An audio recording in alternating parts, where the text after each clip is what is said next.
तो हम question number 51 देख लेते हैं। The polymer fibre use as a substitute for wool in making synthetic blankets, sweaters etcetera. तो आपने देखा होगा जो हम स्वेटर पहनते हैं या ब्लैंकेट होता है हमारे घरों में, जो कंबल होता है या स्वेटर होता है, जर्सी या जो भी इस तरीके के जो एक्रेलिक होते हैं वूल के बने हुए, वो उसके बारे में पूछ रहा है। एक्चुअली पॉली फाइबर कौन सा होता है वो।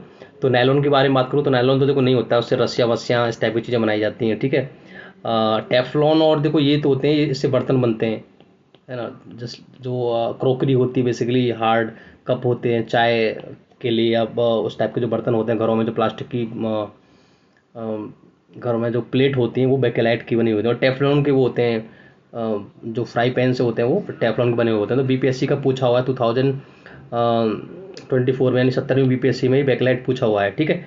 तो इसमें बेसिकली आप देखोगे तो एक्राइलिक जो होता है कई फॉर्म होता है, ऑर्लॉन। तो ऑप्शन नंबर सी इसका सही आंसर हो जाएगा, ठीक है। तो 70वीं बीपीएससी में ये पूछा हुआ प्रश्न है बेकेलाइट और टेफ्लॉन से रिलेटेड। अब हम देख लेते हैं next. The cleaning of a dirty clothes by soap and detergent is due to a type of molecules called surfactants, which are present in a soap and detergent.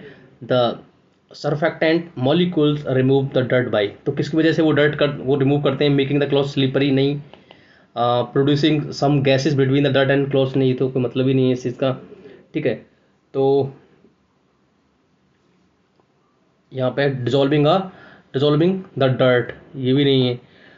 Forming some aggregates of themselves and take away that in a core of the aggregates, बिल्कुल ठीक है। Option number D इसका सही answer है, ठीक है। हम देख लेते हैं 53। विच one of the following is not a mixture, इसमें से कौन सा मिक्सचर नहीं है, ठीक है। दो चीज़ों से मिलकर नहीं बना हुआ है। तो टूथपेस्ट तो मिक्सर ही होता है, ठीक है।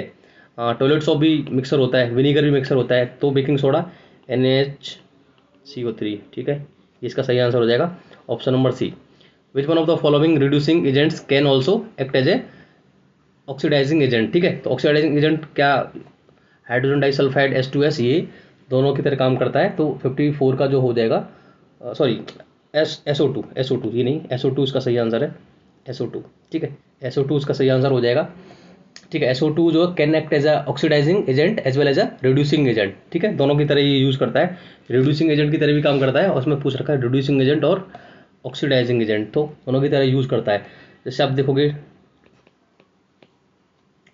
अगर आप SO2 से इसका रिएक्शन करा दोगे तो क्या देखने को मिलेगा, 2H2O प्लस S, ठीक है। तो इसका सही आंसर ऑप्शन नंबर सी हो जाएगा। Consider the following statements regarding the properties and uses of glass wool. तो इसके स्टेटमेंट रखें।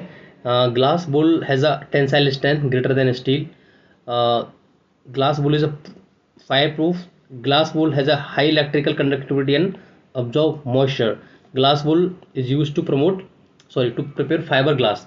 तो ये तो ठीक है, ये भी ठीक है, पहला ठीक है, दूसरा ठीक है, तीसरा गलत है, तीसरा इसका गलत है। तो 55 का जो आंसर हो जाएगा वो हो जाएगा 1, 2 एंड 4, तीसरा गलत है। तो ऑप्शन नंबर 20 का सही आंसर हो जाएगा, ठीक है। नेक्स्ट देख लेते हैं।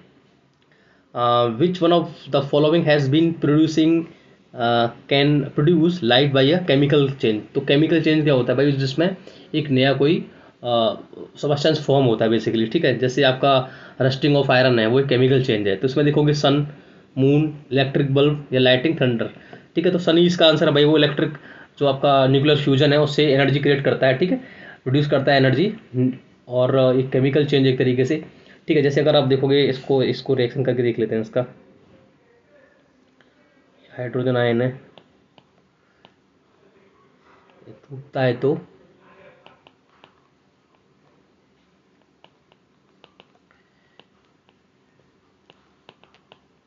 एनर्जी प्रोड्यूस होती है, ठीक है। तो ऑप्शन नंबर ए इसका सही आंसर हो जाएगा।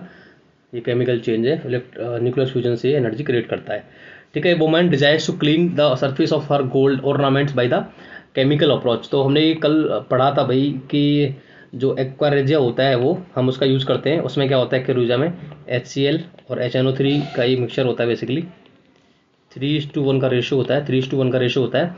जैसे चांदी वांदी की जो ज्वेलरी होती है उस पर कालापन हो जाता है, उसको रिमूव करने के लिए ये करूजा का यूज़ करते हैं, ठीक है। 58 और 59 में डायरेक्शन दे रखी हैं, तो देख लेते हैं। During the setting of cement the structure has to be cooled by spring water. बिल्कुल ठीक है ये स्टेटमेंट। स्टेटमेंट 2 है the constituents of cement undergo hydration during setting of cement and it is an exothermic reaction. बिल्कुल exothermic reaction होती है। जैसे कल हमने सीखा था जो आपका प्लास्टर ऑफ पेरिस होता है उसमें थोड़ा सा वाटर ऐड करते हैं तो जिप्सम बनाया जाता है। ठीक है, दोनों स्टेटमेंट ठीक है, तो बोथ 1 एंड 2 इसका सही आंसर हो जाएगा। अब 59 देख लेते हैं। Super phosphate of lime can be assimilated by plants. बिल्कुल ठीक है, super phosphate of lime is soluble in water. दोनों स्टेटमेंट ठीक है, तो इसका भी ए हो जाएगा और इसका भी ए हो जाएगा, यानी कि बोथ आर करेक्ट। ठीक है, which one of the following is not a periodic property that is does not show any trend on moving from one side to another in the periodic table. जैसा होता है कि भाई इसमें decrease होते हैं, इसमें इंक्रीज होते हैं, इसमें इंक्रीज होता है, इनमें डिक्रीज होते हैं। तो एटॉमिक साइज तो होता है, वैलेंसी भी होती है, इलेक्ट्रोनेगेटिविटी भी होती है, लेकिन जो रेडियो एक्टिविटी होती है वो एक न्यूक्लियर प्रॉपर्टी होती है, ना कि एक पीरियोडिक प्रॉपर्टी होती है। तो ऑप्शन नंबर सी इसका सही आंसर हो जाएगा। ठीक है, तो होपफुली हमारे 60 क्वेश्चन हो चुके हैं 20-20 के सेट में। हमारा ये तीसरा वो था। अगर आपको हमारी वीडियोज़ अच्छे लग रहे हैं तो प्लीज़ लाइक करें, शेयर करें, सब्सक्राइब करें।